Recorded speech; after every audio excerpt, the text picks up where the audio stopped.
बिस्मिल्लाहिर्रहमानिर्रहीम। और लोगों के जहन में ये बात पाई जाती है कि जो अंदरूनी किरम वो मट्टी से पैदा हो जाते हैं या गंदे जो हमारे चारा है उससे पैदा होते हैं। लेकिन आज मैं आपको उसका जो असल लाइफ साइकिल है, जो कि किताबों में और जिस तरीके से ये जानवर के अंदर पैदा होते हैं, ताकि आपको समझ आए ना ये मट्टी से पैदा होते हैं, ना गंदे चारे से पैदा होते हैं, और ना ही गंदा पानी पीने से पैदा होते हैं। जैसे आम लोगों का ख्याल है कि अगर जौहर है या कोई पानी खड़ा है, उसमें एक जानवर ने गोबर किया तो उससे वो कीड़े निकल के उसके अंदर चले गए। और इसी तरह वो दवाइयाँ जब पिलाते हैं लोग कि वो डिवर्मिंग की दवाई हर 3 महीने के बाद, तो वो फिर कोई गुड़ देता है कि वो कीड़े उधर आके तो वो खा के मर जाएंगे। तो ये सारी चीज़ों का मैं आपको डिटेल से बताऊंगा। पहले तो ये पैरासाइट है क्या, इनको इंग्लिश में कहते हैं अंदरूनी किरम या पैरासाइट। तो अंदरूनी तफैली किरम का मकसद ये है कि ये खुद अपना खुराक नहीं बनाते, ये जानवरों के खून पे पलते हैं। और ये किस तरह अंदर जाते हैं, एक जानवर हेल्दी है तो उसके अंदर कीड़ा किस तरह बन जाता है, तो इस पे बात होगी। कि सबसे पहले तो फ़र्ज़ करें कि एक जानवर के पेट में कीड़े हैं, हम फ़र्ज़ करते हैं ना, फिर आपको वो मैं बताता हूँ कि किस तरह ये साइकिल चलता है। तो वो जब गोबर करता है, चराई पे जाता है, बाहर जैसे जानवर चराई पे जाते हैं, आम तौर पे ये न्यूजीलैंड, ऑस्ट्रेलिया और जिस जगह बेतहाशा हज़ारों एकड़ ग्रेजिंग चरागाहें हैं, उन मुल्कों में ये बहुत ज़्यादा मसला है। उधर हज़ारों जानवर कई कई महीने बाहर ही रहते हैं। और मैं अब बता रहा हूँ कि ये जो हमारे मुल्क में जो चरागाहों में जो जानवर चरते हैं, उनमें ये पैदा ही उस वक़्त होता है जब जानवर चराई पे जाते हैं। तो उसमें ये किस तरह होता है लाइफ साइकिल। तो फ़र्ज़ करें कि एक जानवर, उसमें पेट में कीड़े, उसके पेट में कीड़े किस जगह लगे होते हैं, ये आंतड़ियों में, जो छोटी आंत है वहाँ ये चिपक के खून पीते हैं। जानवर के खून वो अटैच हो जाती है उसके साथ और उधर से वो खून पीते हैं, और उधर से ही फिर ये जवान होके जो 1 महीने के बाद बेतहाशा हज़ारों की तादाद में अंडे देते हैं, जो कि गोबर से निकलते हैं। अब मैं बता रहा था कि फ़र्ज़ करें कि एक जानवर के पेट में कीड़े हैं, वो बाहर ग्रेजिंग कर रहा है, चराई पे जाता है, वहाँ आजकल जैसे मौसम है वो नमी है और उसमें 20-25 सेंटीग्रेड इनका जो एग्स है वो खुर्दबीन से नज़र आता है। तो ये आप जैसे देख रहे हैं कि ये एग्स हैं, और एग्स जब गोबर से निकल के उनको मुनासिब हालात मिलते हैं, ये नहीं कि जब गर्मी होगी तो वो नहीं, ये बिल्कुल ऐसे ही है जैसे मुर्गी का अंडा है तो उसमें से बच्चा पैदा होता है।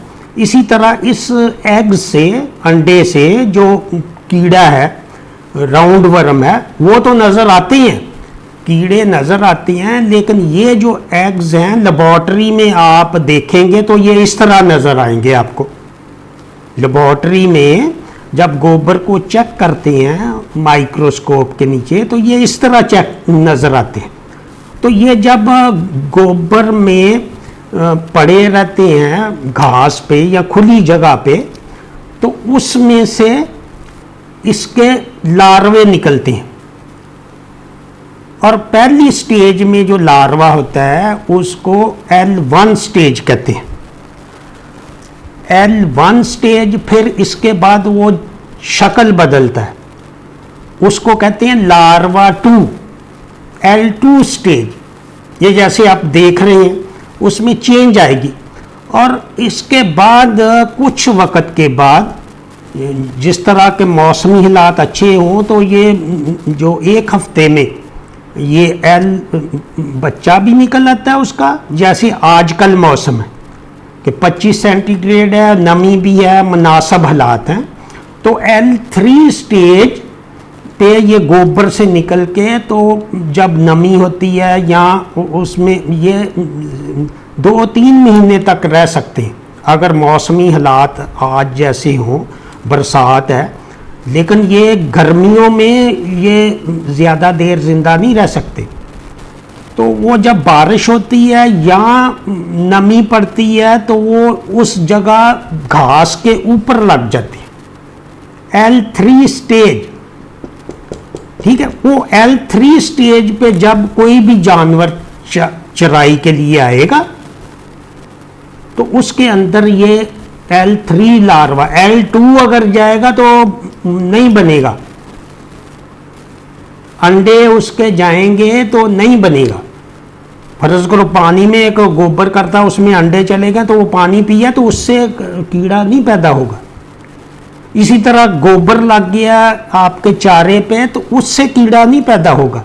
जब तक वो चारा पड़ा ना रहे, एक हफ्ता उधर पड़ा रहे, उसके ऊपर वो गोबर हो और मुनासिब हालात हो, मौसमी हालात मुनासिब हो। अगर शदीद धूप है तो उसमें भी वो ज़ाया हो जाएगा। एग से वो लार्वा नहीं निकलेगा। लार्वा क्या सुंडी सी होती है, वो भी माइक्रोस्कोप के नीचे नज़र आती, वैसे नहीं आपको नज़र आएगा।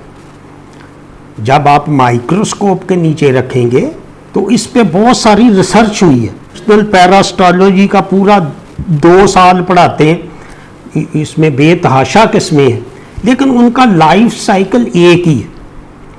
तो L1 और L2 और L3 ये 3 स्टेजेस के बाद तीसरे हिस्से पे वो आके घास पे लग जाता है।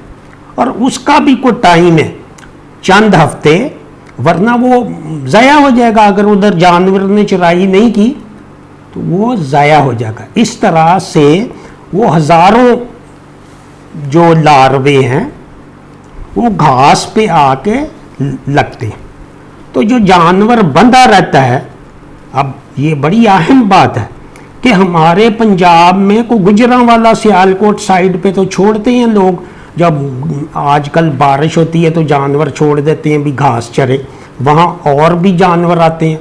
अगर एक के अंदर भी कीड़े होंगे तो वो साफ ज़ाहिर है कि वो हफ्ता 10 दिन बाद वो जब भी ग्रेजिंग करेंगे तो उसके अंदर वो L3 लार्वे जाएंगे और उससे वो पॉजिटिव। अब मैं बात कर रहा हूँ कि जो जानवर बंधे रहते हैं, बाड़े में रहते हैं, और पंजाब में जो 70-80% तो हमारे पास चरागाहें नहीं है, ना ही लोगों के पास ज़मीन फारग है और ना ही जड़ी बूटियाँ आम उगती हैं। कोई लोगों को पता है कि ये जड़ी बूटियाँ जो खाद ज़ाया करती हैं वो स्प्रे करते हैं, तो वो बहुत कम है इस तरह के इलाके। हाँ, कोई चोलिस्तान या कोई थल का एरिया जब बारिश हो जाए, या भेड़ बकरियों में अक्सर जो है वो 80% कीड़े हमंकस वगैरह हैं, क्योंकि भेड़ कोई चरती है तो वो कोई दूसरी भेड़ आ जाती है, बकरी आ जाती है, तो उसमें बहुत ज़्यादा भेड़ बकरी तो हमेशा खुली चरती है और एक दूसरे से उस पे L3 स्टेज, ये जो L3 लार्वा खाने के बहुत ज़्यादा चांस है। और बकरी जो खुली चरती है उसका 3 महीने बाद डिवर्मिंग करें, राउंड वर्म की जो, और एक जिगर के कीड़े हैं उस पे मैंने पहले वो बताया है, वो पड़ी है वीडियो, आप देख सकते हैं।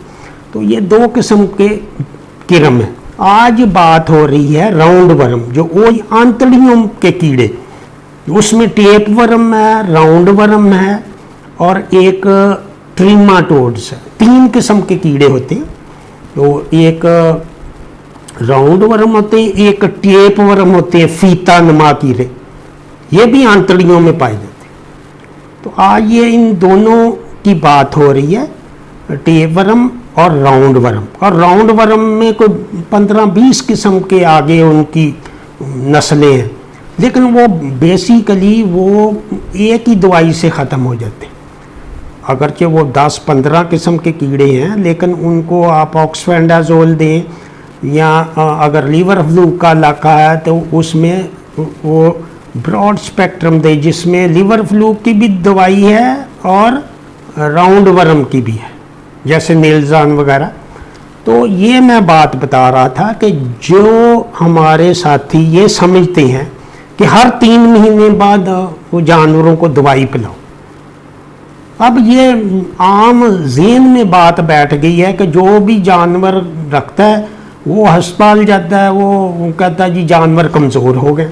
अब जानवर जो कमज़ोर होते हैं वो तो उनको ड्राई मैटर 15 किलो जैसे मैं बता रहा हूँ, तो वो पूरा ही नहीं मिलता। चारा उसका आप पहले काट लेते हैं और उसको 15 किलो की बजाय ड्राई मैटर जो है वो कम मिलता है और उसकी फीडिंग नहीं ठीक। अगर कट्टा या छोटा जानवर बछड़ा है, उसको दूध नहीं आप दे रहे, 2 महीने तो दूध लाजमी है, और दूध नहीं दे रहा है तो वो कमज़ोर हो गया, तो अब उसको आप लोग कहते हैं जी इसमें कीड़े पड़ गए।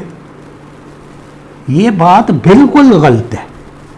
हाँ, कोई 1-2% कीड़े जब बच्चा पैदा होता है तो उसके माम के पेट में अगर कोई एक कीड़ा है, बहुत कम होता है, न्यूस्केरस स्केरस, उसका जो अंडे हैं वो उसमें चले जाते हैं दूध से बच्चे के पेट में। जब बच्चा पैदा होता है तो दूध पीता है, तो कोलोस्ट्रम जो बॉडी होती है उसी में उसके अंडे होते हैं, और जिस वजह से 10-15 दिन के बाद ये कहा जाता है कि आप दवाई पिलाएं। अब बेतहाशा लोग दवाई पिलाते हैं, लेकिन कभी किसी ने वो कीड़े देखे? ये कीड़े नज़र आते हैं गोबर में। जब आप पिलाते हैं उनको दवाइयाँ, तो आपने फर्ज करें 10 जानवरों को दवाइयाँ पिलाई, अगले दिन 1 दिन बाद उसके कीड़े निकलने चाहिए, वो नज़र आते हैं गोबर।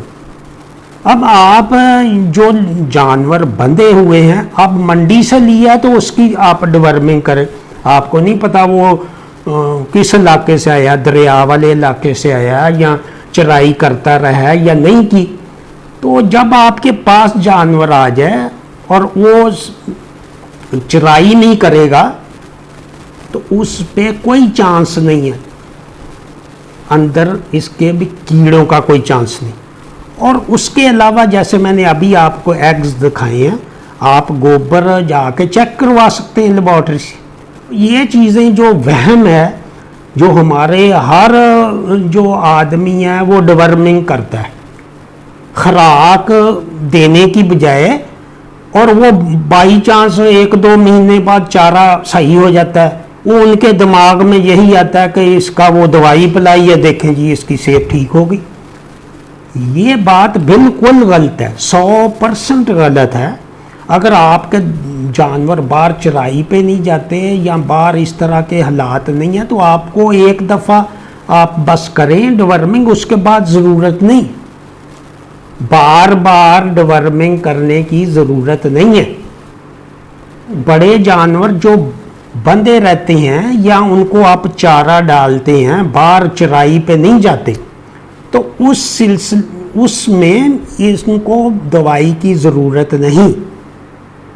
हाँ, अगर आपके दिमाग में वहम है तो एक दफ़ा साल में पिला दें, अपना वहम दूर करने के लिए। मट्टी उस वक़्त जानवर खाता है जब पेट में ज़्यादा कीड़े होते हैं या उसको आदत होती है। बच्चे जो आम मट्टी खाते हैं छोटे जानवर, तो वो आदत होती है छोटे बच्चों को। इसका मकसद ये नहीं कि इनके पेट में कीड़े। हाँ, जब किसी जानवर के पेट में कीड़े हों कोई ऐसी जगह से जानवर हो जो खुली जगह चराई कर रहा हो, तो उसमें वो फिर कैल्शियम की कमी की वजह से, ये ज़रूरी नहीं कि उसके पेट में कीड़े हों, कैल्शियम की वजह से वो पत्थर खाता है, मिट्टी खाता है, उसको कहते हैं पाइका, डेफिशिएंसी ऑफ कैल्शियम। तो उसमें आप डाई कैल्शियम फास्फेट तो वैसे ही देना चाहिए, हर जानवर की रिक्वायरमेंट है, बड़े जानवरों को तो बहुत ज़रूरी है। तो डाई कैल्शियम फास्फेट जो हर जानवर की बेसिक ज़रूरत है, वो आप उनको छोटे जानवरों को भी दें, उनकी ग्रोथ हो रही होती है हड्डियों की, और बड़े जानवरों के भी लिए लाजमी। तो उम्मीद है कि आपको अब ये समझ आ गई होगी, ये सारा लाइफ साइकिल भी आपने देख लिया है, ये किस तरह होता है, और ये 100% सही बात है। इसमें ये नहीं कि अपनी तरफ से कोई मैंने एडिशन की है, ये इंटरनेशनल रिसर्च रिपोर्टें हैं। और तो इसी के साथ आज का टॉपिक ख़त्म करते हैं, इजाज़त चाहूँगा, दुआओं में याद रखें, खुदा हाफिज़।